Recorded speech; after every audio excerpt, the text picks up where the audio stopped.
What happens when one of Hollywood's biggest comedy stars sits down for what should be a simple interview, and it turns into one of the most explosive moments in daytime television?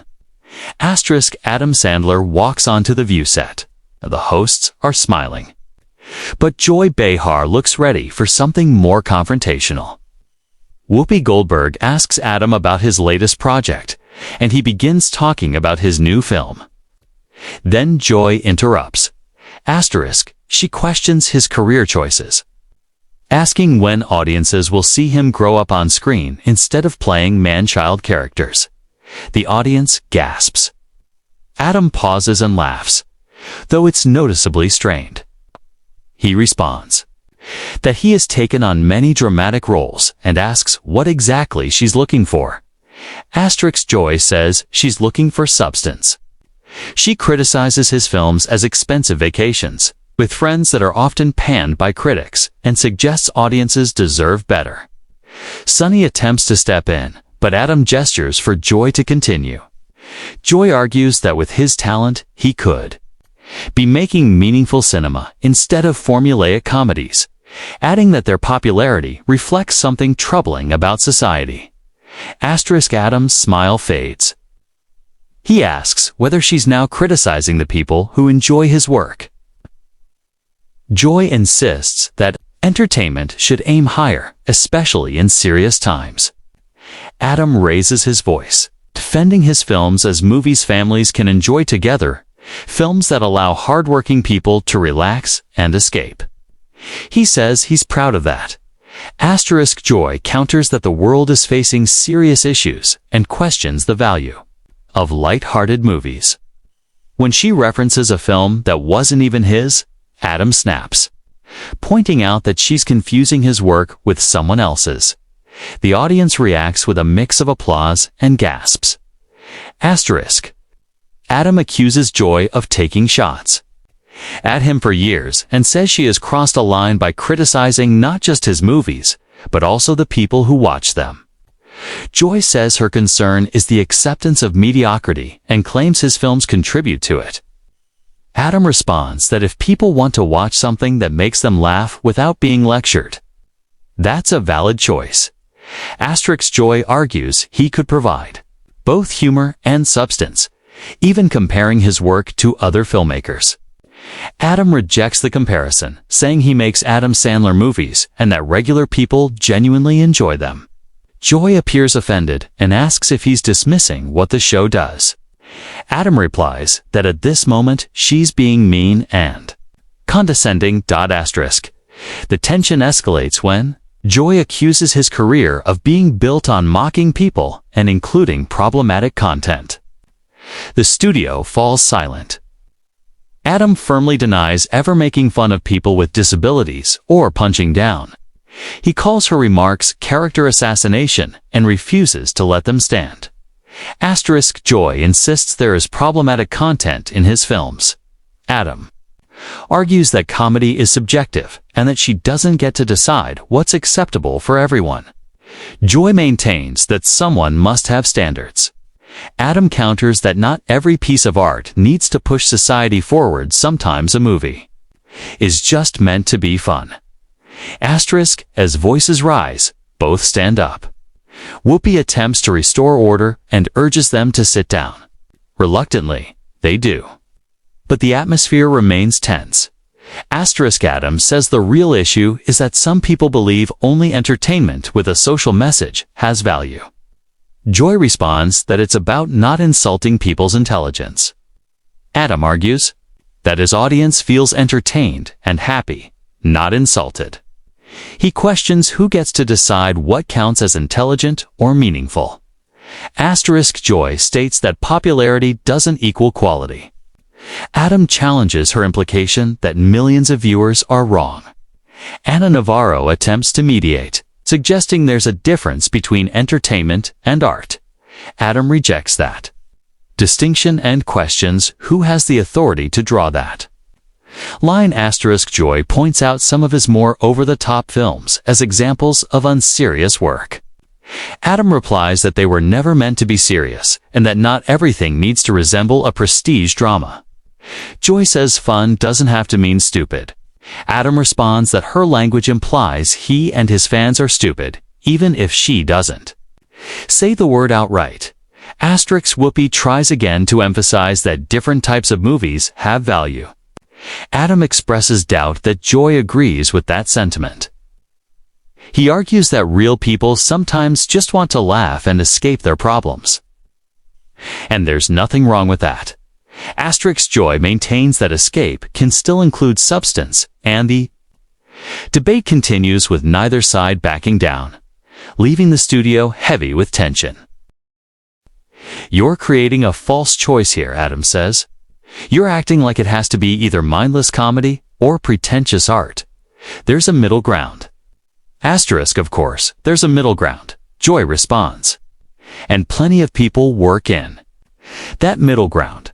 But I don't work there, Adam says. I work where I work, and I'm good at what I do. People enjoy it. That should be enough. But it's not enough for you, is it? He continues. Nothing would be enough.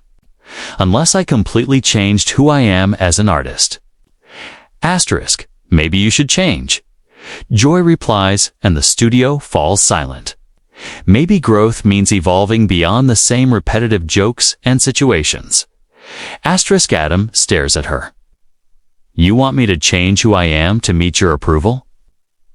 To meet the approval of critics who have never liked anything I've done anyway. Why would I do that? Because you have a responsibility, Joy says.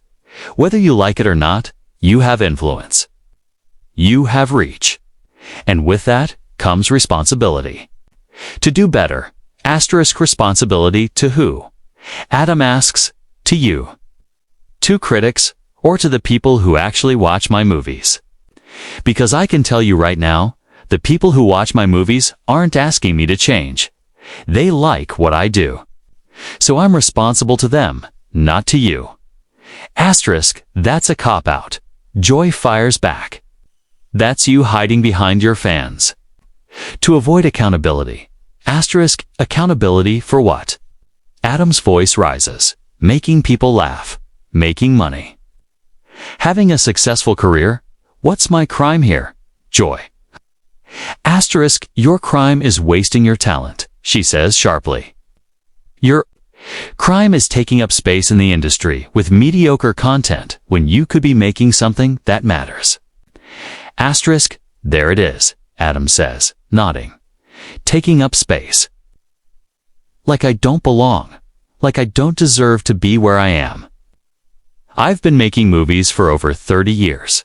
30 years, I'm still here. I'm still successful.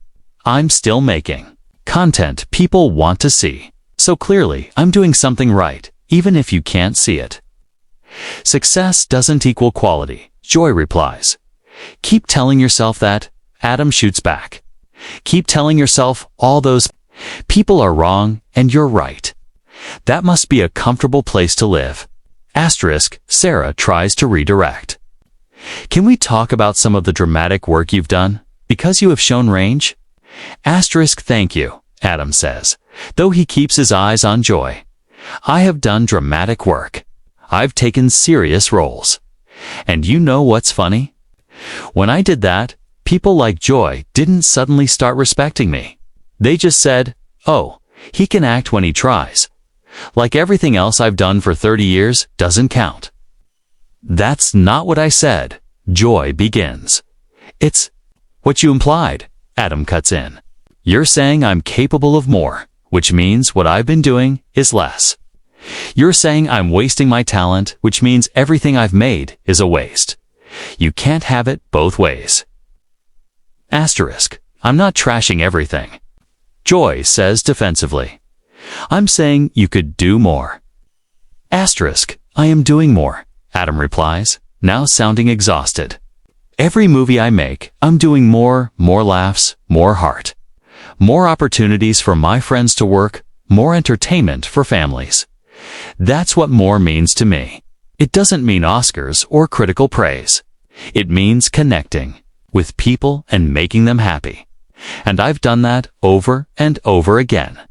Asterisk, he continues, when you tell me I should do more, what you really mean is I should do what you want me to do. And I'm not going to do that. I wake up every day and make choices about my career, what stories I want to tell, who I want to work with. Those choices have led to a career I'm proud of. You don't have to like it. You don't have to respect it. But you don't get to tell me it doesn't matter. Nobody's saying you haven't been successful, Joy responds. But you're saying my success is empty, Adam says. You're saying it's hollow because it's not the kind of success you value. That's fine. You value what you value, but stop pretending your values are universal. The tension in the studio thickens. I think we need to wrap this up, Whoopi says. Asterisk, yeah, I think we do. Adam agrees, standing, because this conversation isn't going anywhere productive. Asterisk, are you running away when things get difficult? Joy asks. Asterisk, no, Adam replies calmly. I'm leaving because I don't have to defend my life's work to someone who's already decided it's worthless. I haven't decided it's worthless, Joy says. Yes. You have, Adam responds. Every word you've said today makes that clear. I don't need your validation. I came here expecting a fun conversation about my work. Instead, you turned it into an interrogation about why I'm not the artist you think I should be. Asterisk, we're allowed to have opinions about your work, Joy says. Asterisk, of course you are, Adam replies. But there's a difference between criticism and contempt. And what you've shown today feels like contempt. Asterisk, Joy flushes. I don't have contempt for you. Asterisk, really? Adam asks. Because it feels like you brought me here to tear me down. You didn't ask about my new movie. You didn't ask about my process. You went straight to, when are you going to grow up? That's not an interview question, that's an insult. Asterisk, Sunny finally speaks. I think maybe we all came into this with different expectations. Asterisk, no, Adam says. I came in with normal expectations to talk about my work, tell some stories, promote my movie. She came in with an agenda. An agenda, Joy insists. But Adam laughs bitterly. Asterisk, come on, he says. You've been criticizing me on this show for years. Do you think I don't know that? Do you think my publicist doesn't send me clips? I knew what I was walking into. But I came anyway because I thought maybe we could have a real conversation. Maybe you'd surprise me. But you didn't. You did exactly what I expected, only worse. Asterisk, if you expected it, then why are you so upset? Joy challenges. Asterisk, because expecting something doesn't make it hurt less. Adam replies, his voice cracking slightly. I'm a human being, Joy. I have feelings. And sitting here listening to you trash 30 years of my life, 30 years of work that I poured my heart into. Yeah, that hurts. Even when I expected it. Asterisk, the audience is completely silent. You could hear a pin drop. Anna looks like she wants to say something but stays quiet. Asterisk, I never meant to hurt you, Joy says, and for the first time she sounds uncertain. Asterisk, then what did you mean to do? Adam asks, what was the goal? To make me see the error of my ways, to convince me to make different movies, to embarrass me on national television. I wanted to challenge you, Joy says. Challenge me to what? Be someone I'm not.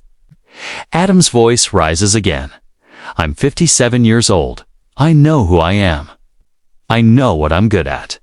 I know what makes me happy.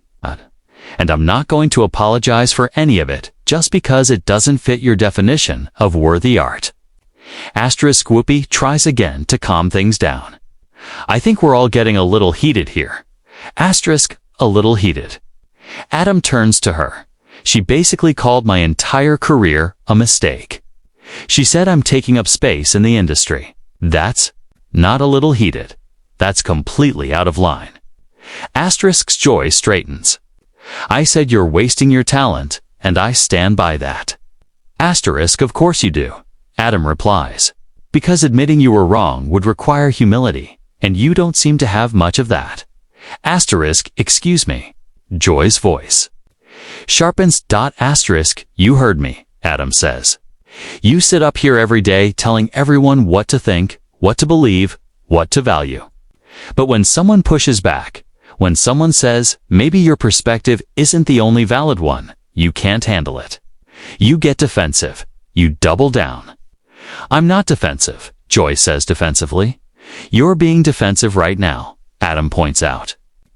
Look, I didn't want this to turn into what it's become. But you kept pushing and pushing, and I'm done being polite about it. You don't respect what I do. Fine. Don't respect it. But don't pretend this is about helping me, or about having standards. This is about you needing to feel superior to people who make different choices than you would. Asterisk, Joy's voice turns ice cold. You don't know anything about me. Asterisk, I know enough, Adam says. I know you've built a career on judging people, deciding who's worthy and who's not, who's smart and who's stupid, who deserves praise and who deserves criticism. I'm sure it feels good having that kind of power, but it doesn't make you right. This conversation is over, Joy says. Yeah, it is, Adam agrees. Because I'm leaving. Asterisk, Whoopi stands. Adam, let's just take a breath. Asterisk, I'm done taking breaths, Adam says as he unhooks his microphone. I came here as a guest, and I've been treated with nothing but hostility. A tone. Have to stay for this? Asterisk, you're really going to walk off? Joy asks, and there's a hint of triumph in her voice. Asterisk, I'm not walking off. Adam replies, placing his mic on the table. I'm choosing not to stay somewhere I'm not respected. There's a difference. Running away proves my point, Joy says.